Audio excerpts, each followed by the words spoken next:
The University of Minnesota has a lot of things, from student groups to turkeys.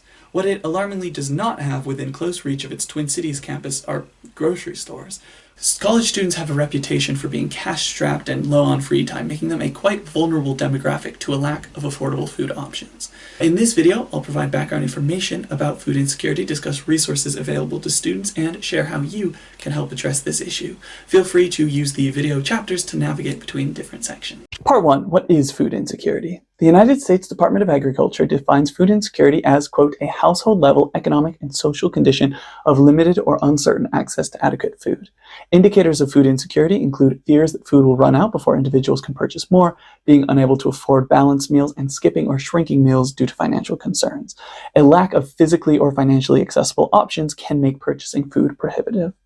Food insecurity especially threatens people who are living in poverty or unemployed, those without access to affordable housing, people with chronic health conditions, and members of identity groups whose access is restricted by systemic discrimination and systemic poverty, by tactics like redlining that reduce investment in diverse neighborhoods. Part 2. How prevalent is food insecurity at the U? This map shows all grocery stores that are near the Minneapolis campus, some of which are quite difficult to access from campus by walking, biking, or taking public transit. Items at the two that are actually near many student apartments, Dinky Target and Fresh Time, are almost always more expensive than average grocery stores. There's a lot of research that shows how this lack of access affects students. The 2022 Student Experience in the Research University survey found that 37% of University of Minnesota undergraduate students reported food insecurity. That same survey found that, quote, food insecure students at the university were 20% more likely to suffer from anxiety and depression in 2021, end quote. A study by the Healthy Foods, Healthy Lives Institute found that Dinkytown has a food insecurity rate of 31.5%. Como, much of Marcy Holmes, and the St. Paul campus are all considered food deserts based on the USDA definition of food insecurity mentioned earlier.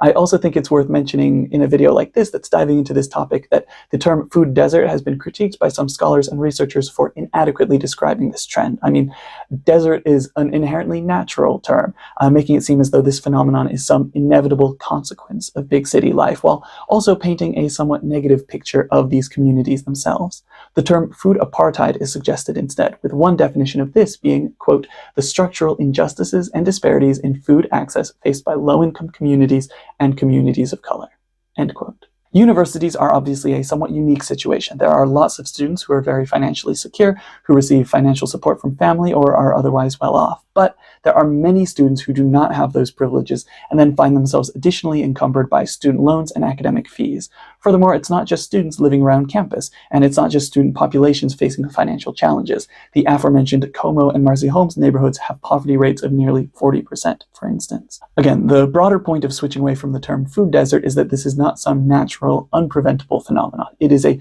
direct result of greedy landowners hiking up property prices and of corporations being unwilling to take hits to their bottom line. This greed is causing people to go hungry, and that isn't something we should just accept as a fact of life. Neighborhoods should not be underfed and undersupported just so that some powerful entities can accrue more wealth. To answer this section's opening question, food insecurity is a real problem at the U, and while it should be resolvable, addressing it is a very difficult challenge. Part 3. How can students receive the food they need? Students have access to the Nutritious U Food Pantry, founded by then graduate student Rebecca Layton in 2017. Students do not need to show proof of need to receive food. As of the making of this video, the pantry is located in room 103A in the Student Union. It is open on Tuesdays and Wednesdays from 12 to 5 p.m. on the second and fourth full week of the month during the semester. The pantry includes fresh produce from the student organic farm and bread, bagels, and pastries from local bakeries and shops. Especially useful for those on the St. Paul campus, though available to everyone, the Foodmobile provides produce, meat, and dairy products, as well as household items on St. Paul's campus once a month. To find out where and when this service will be available, check out the Boynton Nutritious U calendar page. Swipe Out Hunger is a student-run branch of a national nonprofit organization. They currently also hold meal distributions in the Memorial Union Room 103A from 3 to 6 p.m. on Thursdays. To stay updated on their location and hours, you can follow them on Instagram at swipes.umn. One resource students might not realize they have access to are SNAP benefits or food stamps. In fact, there's a whole U of M webpage set up to help students figure out if they are eligible and how they can use their benefits. If you have had or find yourself having difficulty getting enough food, I'd seriously recommend looking into this. I feel like culturally in the United States, there's often this harmful reluctance to accept help, especially from the government, but there's nothing wrong with using resources for what they're meant to be used for.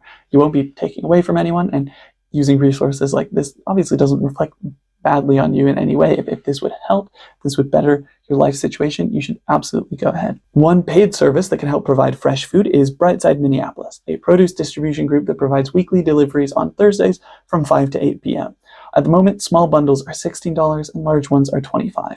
For more resources, you can visit the websites of United Way or Hunger Solutions. Part 4. How can you help? Both Nutritious You and Swipe Out Hunger are supported by donations and the work of volunteers. Consider visiting their websites and giving them some of your money or time. Food insecurity is also an issue that will not be significantly reduced until larger changes are made, changes that require persistent advocacy work. This past year, the undergraduate student government formed the Food Insecurity Ad Hoc Committee. One of their long-term goals is to establish a break-even on-campus grocery store. The committee was able to get a question about this placed on the most recent campus election ballot. Quote, "Do you want a commitment from the office of the university president to make countering food insecurity a presidential priority, including a strategy to establish a break-even affordable grocery store on the Twin Cities campus?" End quote.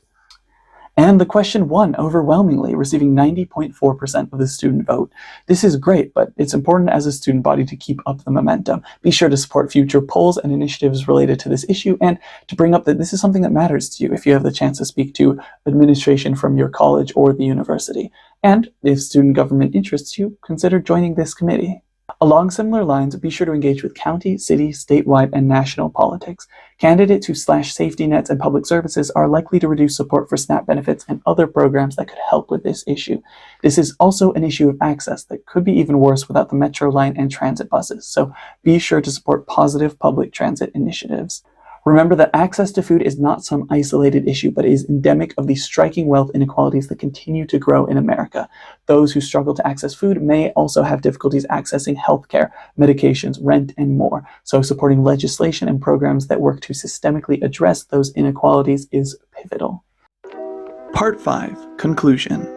The resources I've mentioned throughout this video will be available in the description, and I'll try to update them over time in case I learn that anything I've talked about changes or if new resources become available. If you have any questions or you have any resources you'd like to share, please leave them in the comment section below.